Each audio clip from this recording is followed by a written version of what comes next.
Hi friends, welcome back to our channel పట్నం all in వన్కి స్వాగతం అండి. చాలా కాలం అయిందండి మీకు నాకు గ్యాప్ వచ్చి ఈ ఛానల్ ద్వారా మిమ్మల్ని కలవక చాలా కాలం అయింది. So 10th class spot valuation, మళ్ళీ స్కూల్లో స్పాట్ వాల్యుయేషను, ప్రోగ్రెస్ రిపోర్ట్సు, ఈ పనుల ఒత్తిడిలో కొంత దూరంగా ఉండాల్సి వచ్చింది ఛానల్కి. సో మళ్ళీ ఈ రోజైతే ఒక మంచి విషయంతో మేము ముందుకు వస్తున్నాను. అదేంటంటే 10th క్లాసు కొత్త టెక్స్ట్ బుక్ ఉంది కదా, దానిపైన ఒక సమీక్షలాగా చేస్తున్నాను. సో ఏంటంటే అందులో కొన్ని విషయాలు, అంటే కొన్ని పాఠాలు పిల్లలకు ఉపయోగపడతాయి, కొన్ని ఉపయోగపడవు. సో ఏవి ఉపయోగపడతాయి, ఏవి ఉపయోగపడవు, వేటిని పిల్లలు రిలేట్ చేసుకోగలుగుతారు, వేటిని చేసుకోలేరు, ఎందుకు అనేది ఒక సమీక్షలాగా నా అభిప్రాయాన్ని తెలియజేయాలి అని అనుకుంటున్నాను. సో ఈ వీడియోలో అదే చేస్తున్నాను. వీడియోను ఎండ్ వరకు చూడండి. మీరు కూడా ఆలోచించి మీకు ఏ పాఠాలు నచ్చాయి, ఏ పాఠాలు నచ్చలేదు అనేది కమెంట్స్ రూపంలో తప్పకుండా తెలియచేయండి మిత్రులారా. ముందుగా అమెరికాకు చెందిన famous philosopher and writer Francis Bacon పాఠ్యపుస్తక నిర్మాణం ఎలా ఉండాలి అనే దాని గురించి ఒక చిన్న నిర్వచనం ఇచ్చారు. సో అది చెప్పేసుకున్నాక మళ్ళీ మనము మన సమీక్షలోకి వెళ్ళిపోదాం, ఓకేనా. पाठ्य पुस्तक विद्यालय या कक्षा हेतु छात्र एवं शिक्षक के प्रयोग हेतु विशेष रूप से तैयार की जाती है, जिसमें केवल एक विषय का ही नहीं अपितु सभी चीज़ों का समावेशन होता है. ఇది ఆయన చెప్పినటువంటి విషయం. ఓకే, పాఠశాల ప్రయోజనాల కోసం విద్యార్థులు ఉపాధ్యాయులకు ఉపయోగపడే విధంగా పాఠ్యపుస్తక నిర్మాణం జరగాలి. అందులో అనేక అంశాలు ఉండాలి. ఉదాహరణకు సైన్స్కి సంబంధించిన పాఠం ఒకటి, అలాగే సాంఘిక శాస్త్రానికి సంబంధించిన పాఠం ఒకటి. ఏ లాంగ్వేజ్కు సంబంధించిన పాఠ్యపుస్తక నిర్మాణం జరుగుతుందో ఆ లాంగ్వేజ్కి సంబంధించిన ప్రాచీన ఆధునిక కవులు, వారి రచనలు, అవి సమాజ అభివృద్ధిలో ఏ విధంగా పాటుపడ్డాయో తెలిపేటువంటి పాఠాలు. అలాగే గొప్ప వ్యక్తులు, వాళ్ళు సంఘ సంస్కర్తలు కావచ్చు, లేదా శారీరక లోపాలు కలిగి ఉండి కూడా వాటిని అధిగమించి తమ లక్ష్యాలను ఛేదించిన ఇన్స్పైరింగ్ పర్సన్స్ ఉంటారు కదా, వాళ్లకు సంబంధించిన పాఠాలు. అంటే ఉదాహరణ, గతంలో 9th క్లాస్ టెక్స్ట్ బుక్లో విల్మా గ్లోడియన్ రుడాల్ఫ్ అని పాఠం ఉండింది కదా, అట్లాగనమాట. సో అట్లాగే పురాణ ఇతిహాసాలకు సంబంధించినటువంటి పాఠాలు, ఇలా అనేక అంశాలకు సంబంధించినటువంటి పాఠాలు విద్యార్థుల స్థాయిని, అంటే వాళ్ళ వయసుని, వాళ్ళ ప్రాంతపు సామాజిక సాంస్కృతిక అంశాలను దృష్టిలో పెట్టుకొని పాఠ్యపుస్తక నిర్మాణం జరగాలి. యాక్చువల్గా ఇది నేను చెబుతున్నటువంటి విషయం కాదండి, బిఎడ్లో మనకు నేర్పించిన, మనం నేర్చుకున్నటువంటి విషయం అదనమాట. ఢిల్లీలో నా ఫ్రెండ్స్ కొంతమంది హిందీ టీచర్స్గా డిఫరెంట్ స్కూల్స్లలో పనిచేస్తున్నారండి. వాళ్ళ దగ్గర నేను ఈ పుస్తకాన్ని 12 ఏళ్ల క్రితమే చూశాను. అప్పుడు అనిపించింది, ఎట్లారా వీళ్ళు ఈ పుస్తకాన్ని టీచ్ చేస్తున్నారు అని. వాళ్ళ మీద ఎప్పుడు జాలిపడేదాన్ని. ఒక రోజున ఇదే పుస్తకాన్ని నేను నా పిల్లలకి టీచ్ చేయాల్సి వస్తుందని ఆ రోజున ఊహించలేదు.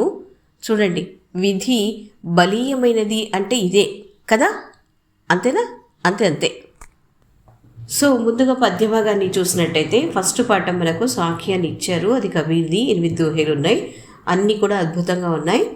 సో కబీర్ని మనము ఒక కవిగానే మాత్రమే చూడకూడదు, అతను ఒక సోషల్ రిఫార్మర్ కూడా. సో ఎట్లాగైతే మనకు తెలుగులో వేమన ఉన్నారో అట్లాగే హిందీలో కబీర్ అని అనుకోవచ్చు. సో అందుకని కబీర్ యొక్క దోహేలన్నీ కూడా అద్భుతంగా ఉంటాయి, వాటిని అట్లానే పెట్టేయచ్చు. సో రెండవది ఏంటంటే మీరాకే పద్దు. మీరా కూడా భక్తికాలకి సంబంధించినటువంటి కవులలో అద్భుతమైనటువంటి కవిత్రి అని చెప్పొచ్చు, అందులో సందేహం ఏం లేదు. ఆమె సాహిత్యం కూడా చాలా అద్భుతంగా ఉంటుంది. బట్ ఆమె సాహిత్యాన్ని అర్థం చేసుకోవాలి, దాన్ని ఎంజాయ్ చేయాలి అని అంటే ఒక సర్టన్ వయసు అంటూ ఉండాలి. ఇప్పుడు మనం చెప్పేది 10th క్లాస్ పిల్లలకు కదా. సో 10th క్లాస్ పిల్లల వయసు 15 ఏళ్ల వయసు ఉంటుంది. అట్లాంటి పిల్లలకు మీరా పద్యాలను అర్థం చేయించడం, వాటిని రిలేట్ చేసుకోమని చెప్పడం కష్టమవుతుంది. ఎందుకు అనంటే మీరా పద్యాల్లోని భావం అంతా కూడా శ్రీకృష్ణుడు అతని చుట్టే తిరుగుతూ ఉంటుంది. శ్రీకృష్ణుని పట్ల ఆమెకు ఉన్నటువంటి ప్రేమ, భక్తి, ఆరాధన, ఇవన్నీ కూడా మనము 10th క్లాసు 15 ఏళ్ల పిల్లవాడికి అర్థం చేయించడం కష్టము. ఇది నా పర్సనల్ ఒపీనియను. అంటే గతంలో కూడా ఉన్నాయి కదండి అని అంటే గతంలో కూడా ఉన్నాయి, బట్ ఎవరు నా అభిప్రాయం అడగలేదు, అప్పుడు నేను చెప్పలేదు. సో అప్పుడు నాకు ఇట్లా ఆలోచన కూడా రాలేదనమాట. అంటే ఒక రివ్యూ మాదిరి చేద్దాము అందరికీ తెలియని అని. సో అందుకని అది అట్లా గడిచిపోయింది. సో ఇప్పుడు ఈ కొత్త టెక్స్ట్ బుక్ గురించి మాట్లాడుకోవాలి కాబట్టి ఇది నా అభిప్రాయం అని చెప్తున్నా. ఆ తర్వాత మీరా పద్యాలను అర్థం చేసుకోవాలి అని అంటే ఒక సర్టన్ ఏజ్ ఉండాలి, మెచ్యూరిటీ లెవెల్ ఉండాలి. అలాంటి పిల్లలు మాత్రమే అర్థం చేసుకోగలుగుతారు. అందుకని ఇది డిగ్రీ లెవెల్ పిల్లలకైతే ఓకే, బట్ 10th క్లాస్ పిల్లలకు నాట్ ఓకే అనేది నా అభిప్రాయము. ఇకపోతే 3వ కవిత మనుష్యత. దీన్ని మైథిలి శరణ్ గుప్త గారు రచించారు. కవిత అంతా చాలా అద్భుతంగా ఉంది, బాగుంది, అందులో సందేహం ఏం లేదు. కాకపోతే 10th క్లాసు పిల్లల స్థాయికి మించినటువంటి కవిత ఇది అనేది నా అభిప్రాయము. ఇందులో దానగుణం గురించి చెప్పడము, సాక్రిఫైసెస్ గురించి చెప్పడానికి పురాణ కథలను కొన్నిటిని తీసుకొని, అంటే అందులో రంతిదేవుడు, శిబి చక్రవర్తి, తర్వాత దదీచి, కర్ణుడు ఇలాంటి వాళ్ళ గురించి అనమాట. సో వీళ్ళ గురించి మనం పిల్లలకి చెప్తున్నప్పుడు ఎట్లా ఫీల్ అవుతారో ఒకసారి ఆలోచించండి. నేను యాక్చువల్గా 9th క్లాస్కి స్పర్శ్ ఎప్పుడైతే పరిచయం చేశారో అప్పుడే నాకు అనిపించింది 10th క్లాస్కి కూడా వీళ్ళు స్పర్శ్ తీసుకొస్తున్నారు అని. కాబట్టి ఈ స్పర్శలోని కొన్ని విషయాలను పిల్లలకి ముందే పరిచయం చేస్తే ఎట్లా ఉంటుంది అనేది అనిపించింది. కాకపోతే 9th క్లాస్ సిలబస్ ఎక్కువ ఉంది కాబట్టి ఇంక నేను టచ్ చేయలేదు. కానీ సిలబస్ అంతా అయిపోయి ఎగ్జామ్స్ దగ్గర పడుతున్నప్పుడు అప్పుడప్పుడు వాళ్ళతో పిచ్చపాటిగా మాట్లాడుతున్నప్పుడు 9th క్లాస్ పిల్లలకి రంతిదేవుడు, దదీచి, శిబి చక్రవర్తి, తర్వాత కర్ణుడు వీళ్ళ గురించి చెప్పడం జరిగిందనమాట. అట్లా చెప్తున్నప్పుడు వాళ్ళు ఒకరి ముఖాలు ఒకరు చూసుకొని నవ్వుతున్నారు. ఎందుకురా అలా నవ్వుతున్నారు అని నేను అడిగితే, మేడం ఇట్లాంటి పాల్తూ కథలు చెప్పొద్దండి మాకు. ఏదో పావురాన్ని రక్షించడానికి ఆయన తన శరీరాన్ని కోసివ్వడం ఏంది మేడం, మరీ ఘోరంగా ఉంది ఇది. బాగా 4-5 రోజుల నుంచి ఆకలితో ఉన్న వ్యక్తి తన ముందు ఉండేటువంటి ఆహారాన్ని కొంత తీసి ఇతరులతో పంచుకోవడం ఓకే, అంతవరకు చెప్పండి మీరు. అంతేగాని మొత్తం అడిగిచ్చేసి నేను ఆకలితో చావాలి అని అంటే మాత్రం ఇట్లాంటి కథలు మేము ఒప్పుకోం అని అంటున్నారు. నిజమే కదా, నేను కూడా ఒప్పుకోను ఇలాంటి విషయాలు. ఈ మనుష్యత కవితలోని 2 స్టాంజాలు మీకు చెప్తాను. అవి ఎంత ఇంప్రాక్టికల్గా ఉన్నాయో మీరే ఒకసారి గమనించండి. విచారులో కి మర్త్యు హో న మృత్యు సే డరో కభీ మరో పరంతు యో మరో కి యాద్ జో కరే సభీ हुई न यो सुमृत्यु तो वृथा मरे वृथा जिए मरा नहीं वही की जिया न आपके लिए वही पशु प्रवृत्ति है कि आप ही चरे वही मनुष्य है कि जो मनुष्य के लिए मरे क्षुधार्तरंति देव ने दिया करस्त थाल भी तथा ददीच ने दिया परार्थ अस्थि जाल भी उसी नरक्षितीश ने स्वमांस दान भी किया सहर्ष वीर कर्ण ने शरीर चर्म भी दिया अनित्य देह के लिए अनादि जीव क्या डरे वही मनुष्य है कि जो मनुष्य के लिए मरे. ఇది 2 స్టాంజాలండి. ఇప్పుడు ఈ స్టాంజాల గురించి ఆలోచిద్దాం. పలకడం చాలా కష్టంగా ఉంది, చాలా మటుకు తత్సం పదాలు ఉన్నాయి. ఓకే సరే, ఇదొక పాయింట్. 2వ పాయింట్ ఏంటంటే, ఇప్పుడిప్పుడే జీవితంలో అడుగు పెట్టినటువంటి పిల్లలు, 15 ఏళ్ల పిల్లలు ఎలాంటి చావు, మంచి చావు, ఎట్లాంటి చావును 10 మంది గుర్తుపెట్టుకుంటారు, ఇట్లాంటివి ఎందుకు చెప్పాలండి? చావు గురించి అప్పుడే పిల్లలకు అవసరమా ఈ వయసులో?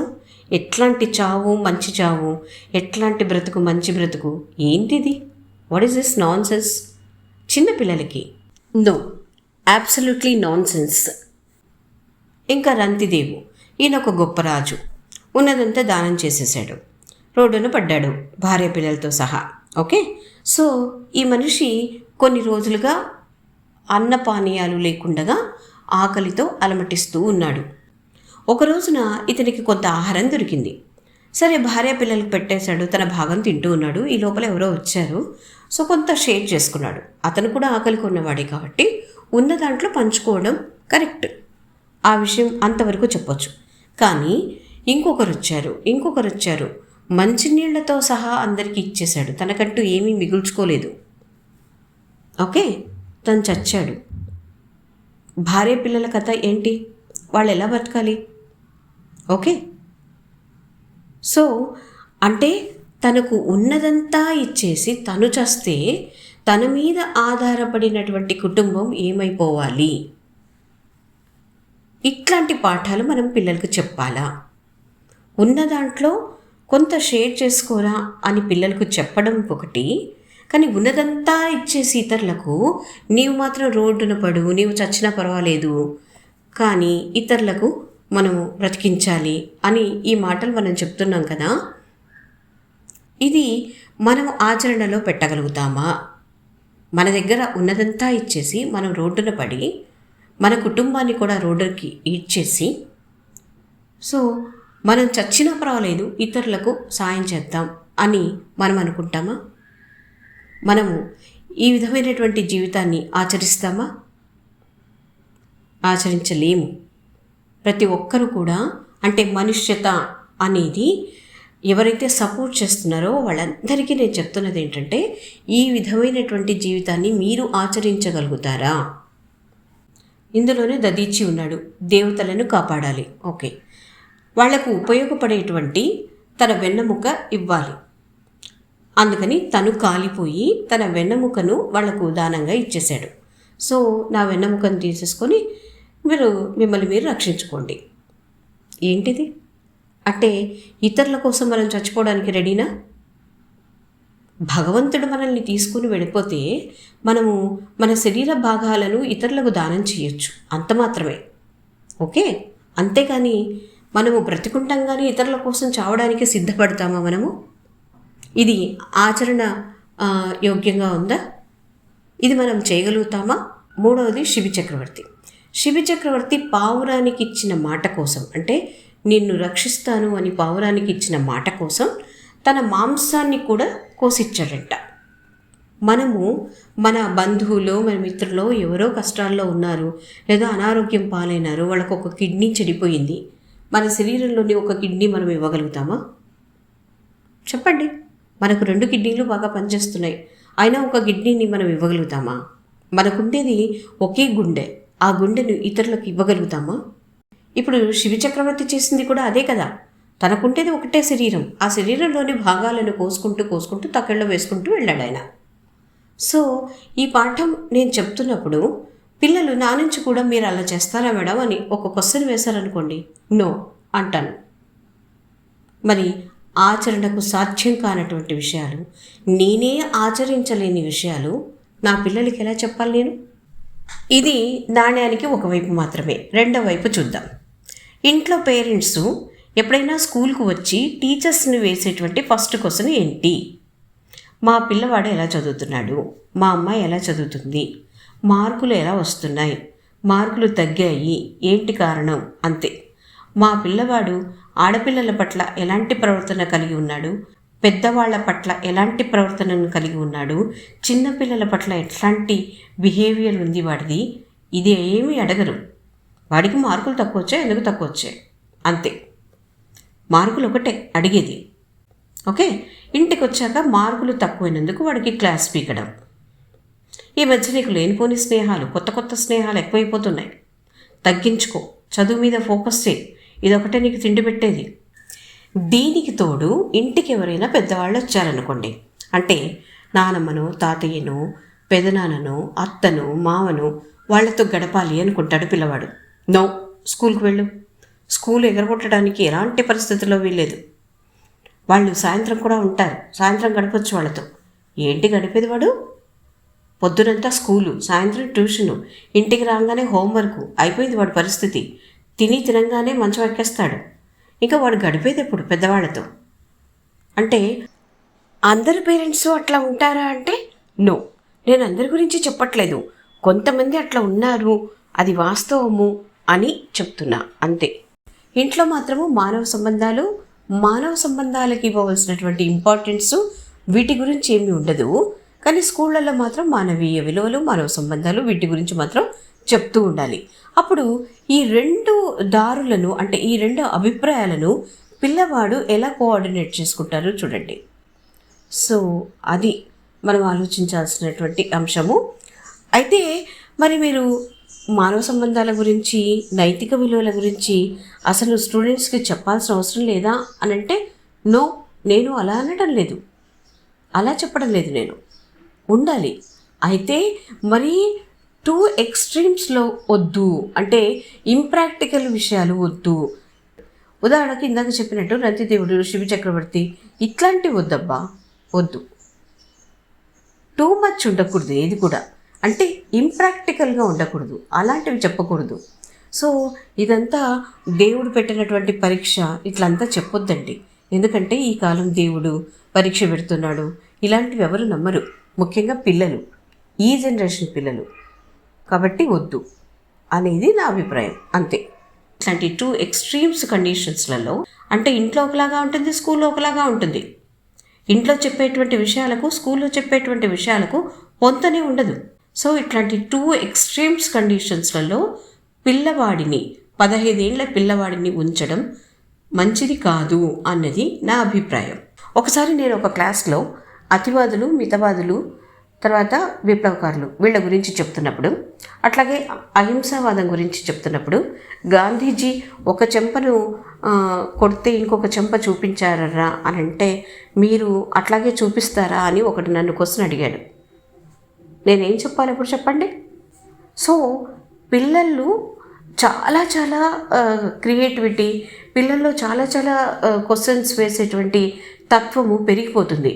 అంటే మీరే ఆచరణ చేయలేనటువంటి, ఆచరణకు ఉపయోగపడినటువంటి విషయాలు మాకెందుకు చెప్తారు అన్న ధోరణి పిల్లల్లో పెరిగింది. కాబట్టి ఇట్లాంటి సమయంలో ఈ జనరేషన్కి ఈ పాఠాలు చెప్పడం చాలా కష్టం అన్నది నా అభిప్రాయం. తర్వాత నెక్స్ట్ సుమిత్రానందన్ పంత్ గారు రచించినటువంటి పర్వత ప్రదేశ్ మే పావస్ అనే కవిత చాలా అద్భుతమైనటువంటి కవిత. ఇందులో సుమిత్రానందన్ పంత్ గారు ప్రకృతిని చాలా అద్భుతంగా చిత్రీకరించారు అని చెప్పడంలో ఏమాత్రమూ సందేహం లేదు. అట్లాగే నెక్స్ట్ వీరేన్ డంగ్వాల్ రచించినటువంటి తోపు, ఇది 1857 సంవత్సరంలో ఎంతోమంది భారతీయులను, మహామహావీరులను మట్టి కరిపించినటువంటి ఈ తోపు ఈరోజు ఒక నగరంలో ప్రదర్శన వస్తువుగా ఉండడము, దానిపైన పిల్లలు చేరి ఆడుకోవడము, దాని లోపల పిచ్చుకలు చేరి ఆడుకోవడము అనేది చాలా చాలా ఫన్నీగా ఉంది. కాల మహిమను గురించి తెలిపేటువంటి కవిత ఇది. దీని నుంచి మనము ఎన్నో ఉదాహరణలతో పిల్లలకు అనేకమైనటువంటి విషయాలు నేర్పించవచ్చు. అట్లాగే కైఫీ ఆజ్మీ గారు, ఈయన చాలా ఫేమస్ రైటరు, అందులో సందేహం లేదు. మంచి మంచి షాయరీలు, గజల్స్, సినిమా పాటలు రచించినటువంటి వ్యక్తి. అయితే ఈయన రాసినటువంటి ప్రస్తుత కవిత ఏదైతే ఉందో కర్చలే హంపిదా, ఇది కూడా చాలా బాగుంది, అందులో సందేహం ఏం లేదు. కాకపోతే 10th క్లాసు పిల్లల స్థాయికి సంబంధించినది కాదు. తర్వాత రవీంద్రనాథ్ ఠాగూర్ గారు రచించినటువంటి ఆత్మత్రాణం, ఇది చాలా చాలా బాగున్నటువంటి కవిత ఇది. ఎందుకంటే దీంట్లో భగవంతుడిని నువ్వేం కోరుకుంటావు అనే దాని గురించి రవీంద్రనాథ్ గారు చాలా బాగా చెప్పారు. ఇక్కడ కవి భగవంతుణ్ణి ఏమని ప్రార్థిస్తున్నారంటే, నన్ను ఆపదల నుండి కాపాడమని కోరుకోవడం లేదు, ఆపదలలో భయము అనేది నా దరిదాపుల్లో రానియకుండా చెయ్యి, అంత మాత్రం చెయ్యి.